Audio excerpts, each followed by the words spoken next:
I would like to begin my speech by thanking my personal assistant, Caesar, and all those who have voted for me as the Democratic candidate. Democratic Party!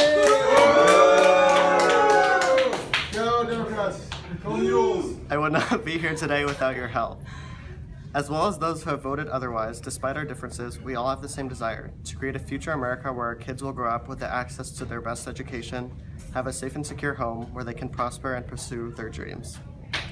Let us create an America that isn't buried in debt, one that doesn't discriminate anyone but includes everyone, one that isn't terrorized due to the dangers of global warming. Let us keep the free America that we earned on July 4th, 1776, 239 years from now, and continue to allow our country to grow. Whether you are from a blue state or a red state, you'll be included, and I will listen and allow you to make me a better president. With your stories and ideals, I will go into the White House inspired and determined to work towards the future. Together, we the people are and always will be the United States of America. Our American country has offered us a promise which I assure you that I will carry out. This is a nation with liberty and justice for all.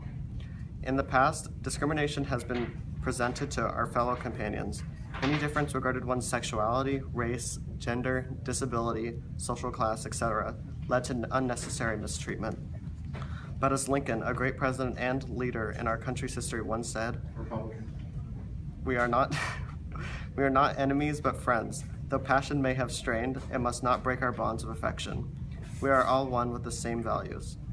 Today, thanks to our former President Obama, we have experienced the acceptance of the LGBT community and the DREAM Act, the opportunity for those who are not documented Americans to be able to apply for jobs and carry out an education, and much more. What we have achieved gives us hope that we can achieve an even better tomorrow. I, as president, believe in you, our citizens, to move past our differences and show respect for one another.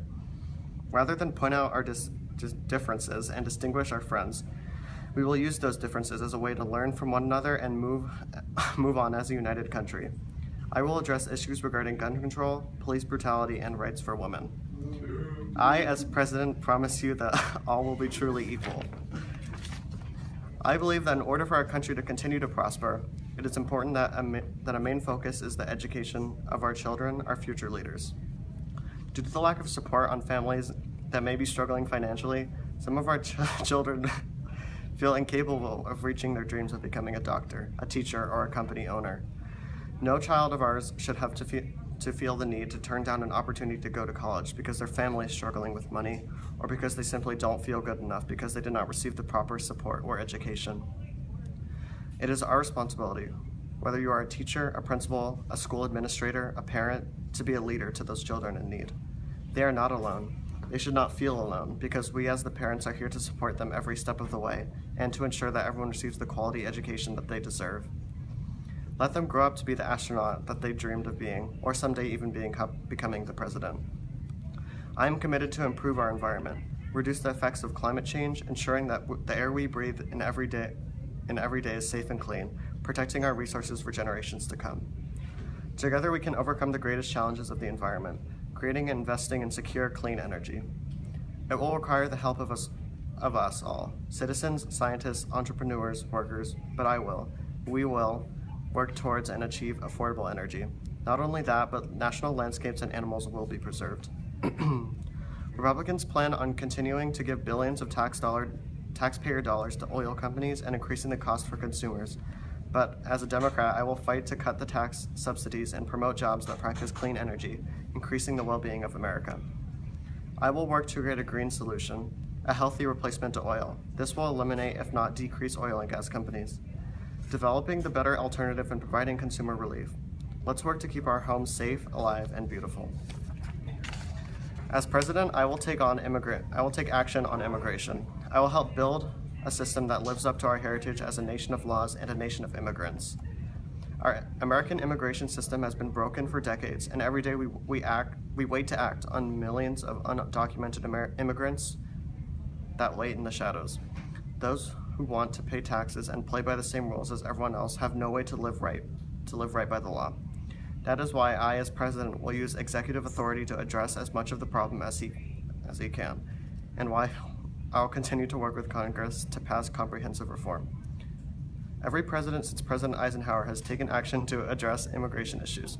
As a result, many more immigrants have come, stayed, and contributed to the strength of the United States. Since the founding of our nation, the strength of America draws from generations of immigrants is a fact that's woven deeply into the fabric of our history. I believe that in today's world, the measure of strength is no longer defined by the control of territory. Lasting prosperity does not come solely from the ability to access and extract raw materials. The strength of nations depends on the success of their people, their knowledge, their innovation, their imagination, their creativity, their drive, their opportunity. And that in turn depends on individual rights and good governance and personal security. Internal repression and foreign aggression are both symptoms of the failure to provide this foundation. Politics and solidarity that depend on demoralizing others, that draws on religion, sectarianism, or narrow tribalism may at times look like strength in the moment, but over time its weakness will be exposed. And history tells us that the dark forces unleashed by this type of politics surely makes all of us less secure. Our world has been there before. We gain nothing from going back. Instead, I believe that we must go forward in pursuit of our ideas, not abandon them at this critical time. We must give expression to our best hopes, not our deepest fears. The people of our United Nations are not as different as they are told. They can be made to fear, they can be taught to hate, but they can also respond to hope. History is littered with the failure of false prophets and fallen empires who believed that might always makes right, and that will continue to be the case. You can count on that, but we are called upon to offer a different type of leadership. Leadership strong enough to recognize that nations share common interests and people share common humanity, and yes, there are certain ideas and principles that are universal. As president, I will create NICCare, Americans who cannot afford health insurance will most likely either qualify for Medicare, Medicaid, CHIP, or get assistance in the form of tax credits or assistance with upfront costs through their state's health insurance exchanges. If insurance is still unaffordable after assistance, you may be exempt from the individual mandate. This opportunity for me to become a leader of America has been an honor. Consider your options, but choose a president who values equality and will make your future one you are proud to live in. Thank you, and God bless America.